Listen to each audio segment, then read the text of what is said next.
કુંભારવાડા વિસ્તાર રામદેવનગરના યુવાનનું ઘરેથી અપહરણ કરી 3 શખ્સોએ ઢોર માર માર્યો. કાળિયા બીડના અપહરણ અને ત્યારબાદ હત્યાના કેસની શાહી ચૂકાઈ નથી ત્યાં બીજો બનાવ બન્યો. વધુ વિગત સાથે વાત કરીએ તો ભાવનગર શહેરના કુંભારવાડા વિસ્તાર રામદેવનગર વિસ્તારમાં રહેતા ભાવેશભાઈ નામનો યુવક પોતાના ઘરે હાજર હતો. તે દરમિયાન 3 ઈસમોએ આવી ભાવેશભાઈનું અપહરણ કરી લઈ ગયા હતા. અપહરણકર્તાઓએ ભાવેશભાઈને અવાવરૂ જગ્યાએ લઈ જઈ ધોકા વડે માર મારી તેમજ 20,000 જેવી રકમ લૂંટી ફરાર થઈ ગયા હતા. ઈજાગ્રસ્તને સારવાર અર્થે શહેરની સરટી હોસ્પિટલ ખાતે ખસેડવામાં આવ્યા હતા. ભાવેશ શું બનાવ્યું? હું સાંજે જાગ્યો, ઓફિસે જવાનો મારો ટાઈમ થયો એટલે હું સાંજે જાગ્યો, રૂમેથી જમવાની તૈયારી કરતો હતો. એટલે 3 જણા આવ્યા.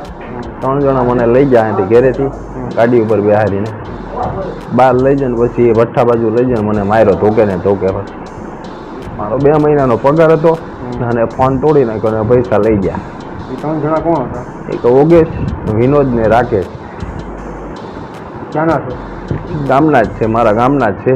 તમારું ગામ કયું? ગાંગાવાડા વાલ. પૈસા કેટલા હતા? પૈસા મારો 2 મહિનાનો પગાર છે, 20-22 હજાર પગાર છે. 2 મહિનાનો પગાર લઈ ગયા. અગાઉ કાંઈ આવેલા તાર ધમકી દેવા? એવું કાંઈ નહીં આવે, ડાયરેક્ટ અત્યારે આવ્યા. જો હું અત્યારે જમવા બેસવાની તૈયારી હતી એટલે એ આવ્યા ને મને લઈ ગયા ને બેહારીને પછી બહાર લઈ જઈને ડાયરેક્ટ માર્યો જ છે. વાહન કેટલા? વાહન 2 મોટરસાઇકલ હતી, 3 જણા હતા.